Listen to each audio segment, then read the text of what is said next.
Hello friends, good evening. जय श्री राम। मैं सारिका, मेरे चैनल दीक्षा फैक्ट्स में आप सभी लोगों का हार्दिक स्वागत और अभिनंदन करती हूँ। मैं उम्मीद करती हूँ आप सभी लोग बहुत अच्छे होंगे। आज मैं इस वीडियो के माध्यम से आप सभी लोगों को बताना चाहूँगी कि हमें किस तरह का कर्म करना चाहिए और कैसा कर्म नहीं करना चाहिए। और हमें हमारे जीवन में बहुत सारे जो दुविधाएं होती हैं, बहुत सारे ऐसी सिचुएशन आ जाती है कि हम ये सोचे पड़ जाते हैं क्या ये काम मैं जो कर रहा हूँ वो सही है या गलत है। इसको करने से क्या कहीं मुझे पाप और पुण्य तो नहीं अर्जित होने वाला है। तो आज हम इस वीडियो के माध्यम से आप सभी लोगों को उन पॉइंट्स में मैं डिस्कस करने वाली हूँ। हो सकता है आपको इन सब पॉइंट्स के माध्यम से आप लोगों को जीवन में आगे बढ़ने में या कोई ऐसा काम करने से पहले जो आप करने जा रहे हो शायद बहुत ही ज़्यादा मददगार साबित हो जाए। और कोई ऐसा काम अगर आपके माध्यम से कुछ होने वाला हो तो शायद आप उस काम को करने से रुक जाएं। तो हमेशा हमारा जो कर्म होना चाहिए, फर्स्ट ऑफ ऑल, जिस कर्म में धर्म नहीं है, जिस कर्म में धर्म शामिल नहीं है, वो काम बिल्कुल नहीं करना चाहिए।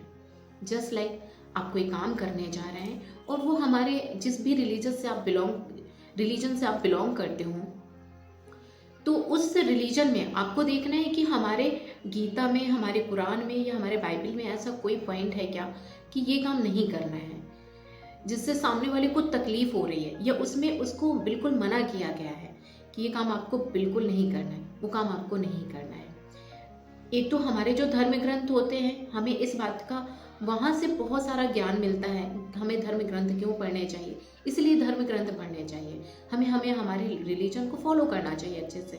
मगर अगर आप नहीं पढ़ पा रहे हैं, आपको फिर भी नहीं पता या पढ़ने के बावजूद भी आप कंफ्यूजन की स्थिति में हैं, तो उन सभी चीज़ों में मैं आपको बताना चाहूँगी कि अगर आपके द्वारा किया गया कार्य, जिस कर्म को आप करने जा रहे हैं, जिस कार्य को आप करने जा रहे हैं, वो आप ये तो सोच रहे हैं, क्योंकि हम सभी अपनी खुशी के बारे में सोचते हैं, मगर हम ये नहीं सोचते हैं कि ये हमको खुशी दे रहा है, बट सामने वाले को क्या उतनी ही खुशी मिल रही है। अगर सामने वाले को भी उतनी ही खुशी मिल रही है तो आपका काम, नो डाउट, आपका कर्म बहुत अच्छा है और वो पुण्य अर्जित करने में आपकी काफ़ी मदद करेगा। और ऐसे ही कर्म से जैसे लोगों को खुशियाँ मिलती हैं, लोगों की दुख तकलीफ कम होते हैं, उस कर्म से ईश्वर भी खुश होता है, यूनिवर्स खुश होती है, यूनिवर्स आपको ब्लेसिंग देती है, प्रकृति आपको हमेशा आपके लिए मदद करती है, आपको ग्रोथ करने में, आपको आगे तरक्की करने में बहुत सहायक होती है।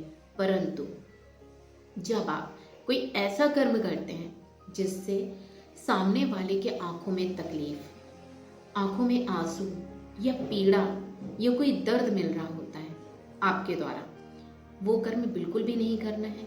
वो कर्म हमें सिर्फ और सिर्फ पाप की ओर ले जाने में भागीदार होगा और कहीं ना कहीं आपको वो रिटर्न, आपको कर्मा भुगतना पड़ेगा।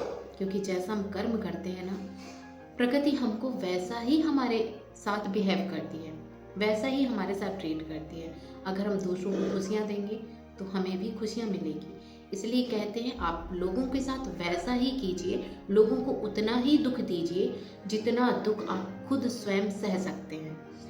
तो हमें क्या नहीं करना चाहिए, जस्ट लाइक मैं एक उदाहरण की तरह से समझाती हूँ। जैसे कि आपने कुछ लोग दूसरों को मारते पीटते टॉर्चर करते हैं, उनको पीड़ा पहुँचती है, आपके माध्यम से आपने उनको तकलीफ दी, आपने उसको पीटा, मारा, प्रताड़ित किया, आपकी वजह से उसकी आत्मा दुखित हुई, उसकी सोल रो रही है, उसकी आंखों में आंसू आ रहे हैं, उसको दर्द है क्योंकि वो आपने दिया है।